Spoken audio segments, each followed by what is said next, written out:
Mi nombre es Jaime Alberto Londoño y soy profesor del Departamento de Matemáticas y Estadística de la Universidad Nacional sede Manizales.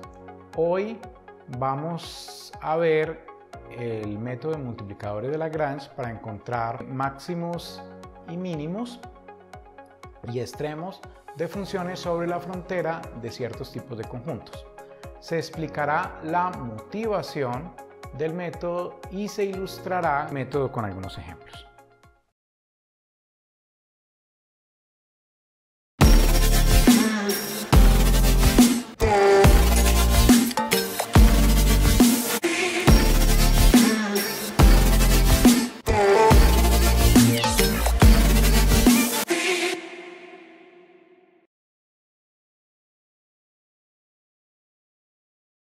Revisemos qué es lo que queremos y esa revisión la hacemos a través de un ejemplo. Por ejemplo, tenemos el problema de encontrar los extremos de esta función x cuadrado más 2y al cuadrado sobre el disco unitario, incluyendo la frontera. Entonces, recordemos qué era lo que hacíamos en una variable. En una variable, ¿qué hacíamos?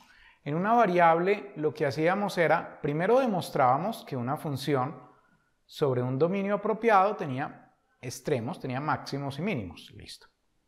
Acá también un teorema que ya discutimos nos garantiza que bajo ciertas condiciones, si el conjunto es cerrado y acotado, como es el caso de este disco, la función va a tener máximos y mínimos. El problema era hallarlos. Entonces, ¿qué hacía uno en una variable? En una variable uno miraba todos los puntos críticos, que eran los puntos que eran candidatos a ser extremos locales de la función. Lo mismo va a pasar acá en el conjunto abierto, sin contar la frontera. Uno halla los extremos locales de la función y esos van a ser candidatos a ser extremos globales de la función. Lo otro que uno hacía en una variable era mirar la función en los extremos. Afortunadamente en una variable solo hay dos extremos. Entonces uno miraba la función en esos dos extremos y los puntos críticos de la función dentro en el intervalo abierto, y esos eran todos los posibles candidatos a ser extremos de la función. Lo mismo va a pasar acá. Acá tenemos la función definida sobre el conjunto cerrado, el disco unitario, incluyendo la frontera. Uno miraba el conjunto de adentro, va a mirar el conjunto de adentro y mira los extremos locales que van a ser candidatos de la función. Dentro de esos extremos locales van a estar los puntos críticos, que es mucho más fácil de identificar. Entonces mira los puntos críticos de la función dentro y por último mira si es capaz de encontrar los extremos de la función en la frontera. Por lo menos, igual que antes, cualquier extremo de la función en la frontera, cualquier extremo de la función en la frontera tiene que ser un extremo local. Entonces lo que nos va a hacer, lo que nos va a permitir hacer multiplicadores de Lagrange, que es la técnica que vamos a explicar a continuación, es poder identificar cuáles son los extremos locales de la función en este borde. Y como esos extremos locales van a ser candidatos y probablemente no van a ser tantos, entonces el conjunto de posibles puntos que van a ser candidatos a ser extremos globales de la función van a ser poquitos. ¿Van a ser cuáles? Van a ser los que son extremos locales adentro, y dentro de esos van a estar los puntos críticos de la función, que no van a ser muchos, más los puntos que van a ser candidatos a ser extremos locales de la función adentro, que se van en el borde, que van a ser posibles deducirlos con ayuda de la técnica de multiplicadores de Lagrange. Eso es todo lo que vamos a hacer. Bueno, entonces lo primero que observamos es que por el teorema de Weierstrass en conjuntos cerrados y acotados, la función que teníamos anteriormente tiene máximo y mínimo. Era lo que habíamos comentado, y la superficie de nivel de una función continua siempre son conjuntos cerrados. Esta función que tenemos acá, los valores de esta superficie de nivel, de esta de acá, de x cuadrado más y al cuadrado, de la función g de xy igual a g de xy igual a x cuadrado más y al cuadrado, las curvas de nivel de esa función tienen que ser conjuntos cerrados. Y al ser conjuntos cerrados y acotados, cualquier función definida en ella va a tener necesariamente extremos. Es decir, cuando la función se restringe a solo la frontera, la función necesariamente va a tener máximo y mínimo. Los extremos de la función en todo el conjunto necesariamente están adentro del disco sin la frontera o están en la frontera.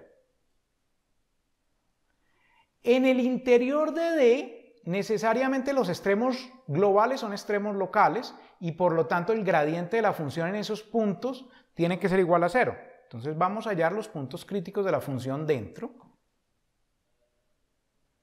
Y por último, la técnica de multiplicadores de Lagrange nos va a poder ayudar a resolver el problema sobre el borde, que es lo único que nos queda faltar. Entonces, veamos un teorema que nos permite concluir que necesariamente cualquier función definida sobre cualquier superficie de nivel, si la función es continua, necesariamente tiene que tener extremos. Eso es lo que dice este teorema. Si ustedes tienen una función y consideran la superficie de nivel asociada a la función, entonces cualquier función continua definida sobre D, pero restringida a este conjunto, a la superficie de nivel, necesariamente tiene máximo y mínimo. En términos del ejemplo que teníamos, lo único que estamos diciendo es que si miramos la curva de nivel de esta función de x cuadrado más y cuadrado igual a 1, la función f de xy restringida acá necesariamente tiene máximo y mínimo. Si vemos la gráfica, acá la gráfica de la función es esta cosa negra, es la función restringida en el borde. Lo que nos está diciendo el teorema es que la función restringida a ese borde tiene máximo y tiene mínimo. Ahora sí vámonos a la técnica de multiplicadores de Lagrange.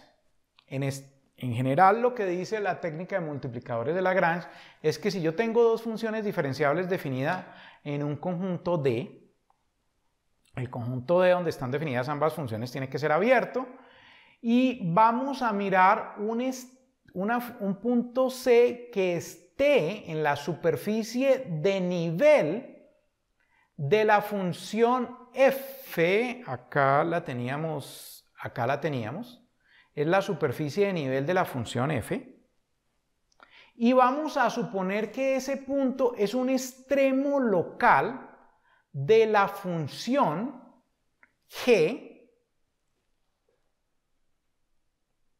Entonces lo que nos está diciendo esto es que el gradiente de f y el gradiente de g necesariamente son paralelos. ¿Cuál es la idea de la prueba? Como se estudió anteriormente, el gradiente de f necesariamente es perpendicular a la superficie de nivel de la función. En nuestro ejemplo, si queremos constantemente mirar esto, la superficie, que en este caso es curva de nivel, son estos círculos. Lo que nos está diciendo, lo primero que estamos diciendo es que necesariamente el gradiente de la función f necesariamente tiene que ser perpendicular a estas curvas de nivel o a estas superficies de nivel. Bueno, lo otro, para cualquier curva que pase por C, que esté contenida en esa superficie de nivel, dado que C es un extremo local, pues necesariamente tiene que valer esto. Claro, ya habíamos visto que tiene que ser un máximo o un mínimo de la función a lo largo de la curva, y al ser un máximo o un mínimo de la función, necesariamente la derivada tiene que ser 0, y la derivada por la regla de la cadena es esta cosa de acá. Pero eso tiene que valer para cualquier curva que pase por la superficie de nivel. Necesariamente, ¿eso qué me está diciendo? Eso me está diciendo que el gradiente de G tiene que ser perpendicular a todas las posibles curvas que pasan por la superficie de nivel de la otra función. Necesariamente el gradiente de G tiene que ser perpendicular a la superficie. Eso es lo que está diciendo. Entonces, ¿qué tenemos? Necesariamente el gradiente de f, habíamos visto, era perpendicular a la superficie de nivel. Pero además, por esta observación que estamos haciendo acá, el gradiente de g también tiene que ser perpendicular a la superficie de nivel, pues, de la otra función, ¿no? De la f. Conclusión, una es el gradiente de g y otra es el gradiente de f. Los dos gradientes tienen que ser, en cualquier punto que sea extremo local, tienen que ser paralelos, porque si ambos son si ambos son perpendiculares a la superficie de nivel, es decir, en este ejemplo, en cualquier punto que sea un extremo local, si ambos son perpendiculares a la superficie de nivel, necesariamente tienen que ser paralelos. En este caso no es superficie de nivel, sino curva de nivel. Entonces veamos un ejemplo. Determine los valores extremos de esta función sobre el círculo unitario. Es decir, no vamos a mirar los valores menores o iguales que 1, sino solo los valores menores los valores iguales a 1. Es decir, estamos en este contexto mirando la curva de nivel x cuadrado más y al cuadrado igual a 1 de la función g de xy igual a x cuadrado más y al cuadrado. Por lo que habíamos comentado, la función, al ser esto una curva de nivel de una función continua que es acotada, necesariamente cualquier función, incluyendo esta, tiene que tener extremos máximos y mínimos. Eso lo garantiza el teorema de Weierstrass. Listo. Todo extremo de la función en ese conjunto necesariamente tiene que ser un extremo local. Entonces, conclusión, cualquier extremo de la función a lo largo de esa curva de nivel tiene que ser un extremo, debe ser algún extremo local. Entonces, ¿qué está pasando? Necesariamente ambos vectores, el vector gradiente de la función y el vector gradiente de la función para f, que es el que define las curvas de nivel, y el gradiente de la función g en todo punto deben ser tal que en aquellos puntos en donde la función es extremo son paralelos. Eso lo volvemos muchísimo más claro con un script de GeoGebra. Aquí, por ejemplo, estamos viendo el script de GeoGebra. Recuerden, lo que estamos haciendo es mirar el valor máximo de la función a lo largo de este círculo, el círculo unitario. Es decir, en realidad lo que estamos mirando es la gráfica de la función de esta función naranja, esta nomás. Y queremos encontrar los extremos de la función. Entonces, por lo que habíamos observado, necesariamente, en el punto extremo,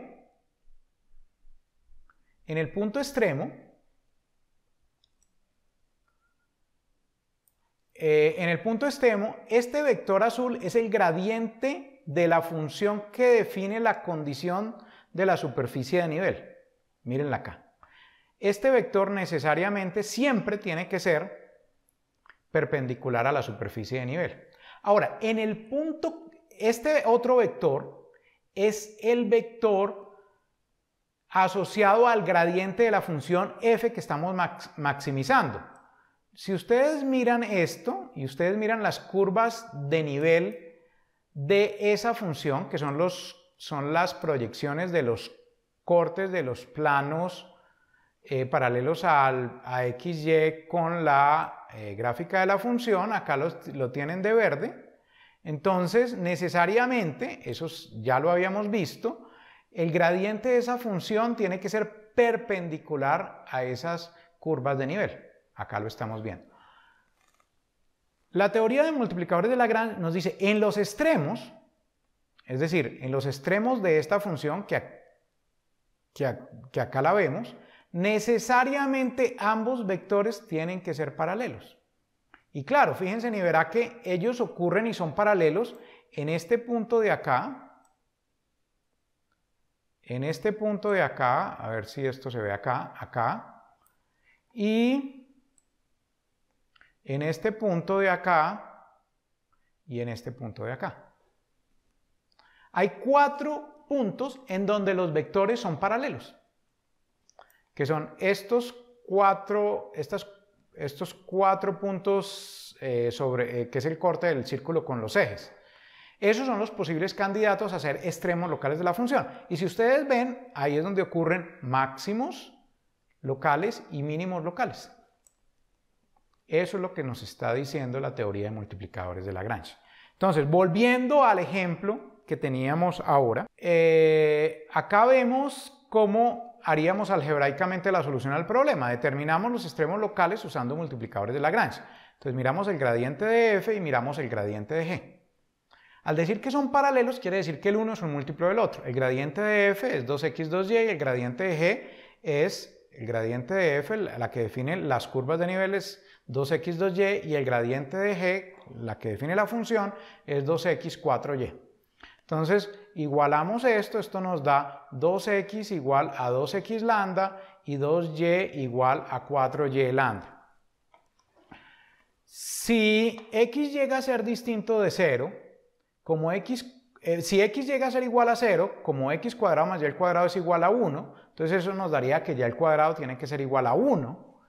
Y eso nos da que y igual a más o menos 1. Eso nos da los dos posibles candidatos. Y si x es igual a 0, pues acá nos da, en la primera ecuación no nos da nada y en la otra ecuación uno puede resolver y lambda. Pero nos da cuáles son los valores de y que son candidatos, que son 1 y menos 1. El mismo análisis nos da para el otro caso. El otro caso es cuando y es igual a 0. Si y es igual a 0, de esta ecuación de acá sale que x tiene que ser igual a más o menos 1. Y eso nos da los otros dos posibles puntos. Con esos dos puntos uno puede resolver con y igual a 0 acá, nos da lambda igual a 2x igual a 2x lambda. Como x es distinto de 0, pues entonces nos da el valor de lambda y ahí resolvemos. Entonces eso nos da que los posibles candidatos a ser extremos locales son los puntos 0, 1 para x y lambda igual a 1 medio, 0, menos 1 y lambda igual a 1 medio, 1, 0 y lambda igual a 1 y menos 1, 0 y lambda igual a 1. Es decir, nos da 4 posibles puntos y esos son los únicos candidatos a ser extremos locales. ¿Cómo sabemos si son máximos o mínimos locales? Pues evaluamos la función en esos puntos. En 0, 1, en 0, menos 1, en 1, 0 y en menos 1, 0.